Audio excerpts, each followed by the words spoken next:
Você já parou para pensar que a maioria dos relacionamentos entre pais e filhos são baseados no autoritarismo, na dominação e no controle? Pois é, mas tudo o que é imposto não dá certo, não funciona. Nós já sabemos historicamente que tudo que é imposto a um determinado grupo de pessoas causa revolta. Causa um movimento de libertação. As pessoas querem se libertar daquela opressão. E esse é um dos principais erros da família na relação entre pais e filhos. A relação entre pais e filhos tem que ser uma relação colaborativa e não uma relação onde aquele que é detentor do dinheiro é quem manda. Isso não dá certo. É claro que os pais são responsáveis pelo filho e automaticamente isso faz com que eles tenham uma obrigação em relação a essa criança, que é fornecer os meios básicos para a sobrevivência desse filho. Só que isso não implica que essa criança deve ter uma obediência absoluta em relação aos pais. Até mesmo porque nós sabemos que os filhos são criados para o mundo. A gente não cria um filho para a gente. O filho é um indivíduo que vai crescer e vai desenvolver uma autonomia própria. Ele vai ter a sua própria vida. A gente não nasce grudado com ninguém. Então a relação entre pais e filhos tem que ser uma relação de desprendimento, porque você está altruisticamente colaborando para a vida de uma pessoa que vai seguir a trajetória dela. Ela não está presa com os pais e muitos pais acham que os filhos têm obrigação de obedecer cegamente, mesmo quando os pais estão completamente errados ou não têm caráter ou são maus com os próprios filhos. E se isso existe, os filhos se revoltam, porque tem que ser uma relação de colaboração.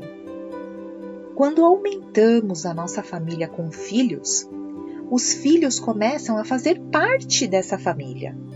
E numa família, todos devem ser tratados com igualdade, mesmo que os pais sejam os donos do dinheiro. Os pais devem explicar a responsabilidade de ser o dono do dinheiro para os seus filhos.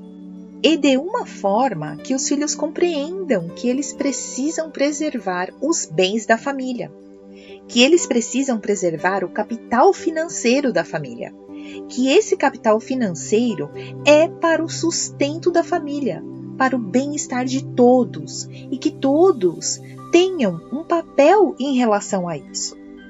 Educar os filhos numa relação de colaboração muda completamente a relação de autoridade que estamos cansados de ver nas famílias.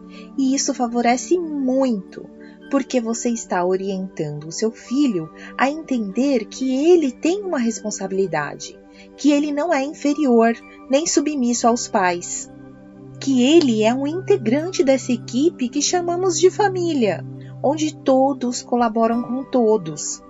Ele entende que também vai ter que zelar pelo bem-estar da família, assim como os pais zelam. A família tem que ser baseada na igualdade, tem que ser baseada na união. E quando você impõe uma relação de domínio, você está mostrando que o outro é inferior, que o outro não é igual a você, que o outro não merece o seu respeito e nem será respeitado. E os pais são as pessoas que os filhos mais deveriam confiar. Os pais têm que ser as pessoas que mais respeitam os filhos, para que os filhos possam respeitar os pais também. E não é isso que a gente vê. O que mais vemos é uma relação de autoridade, de domínio. É uma relação que despreza, que inferioriza o outro. É uma relação que diminui, que não inclui, que exclui o próprio filho. Então, nós precisamos repensar a forma como nós estamos nos relacionando dentro da nossa própria família.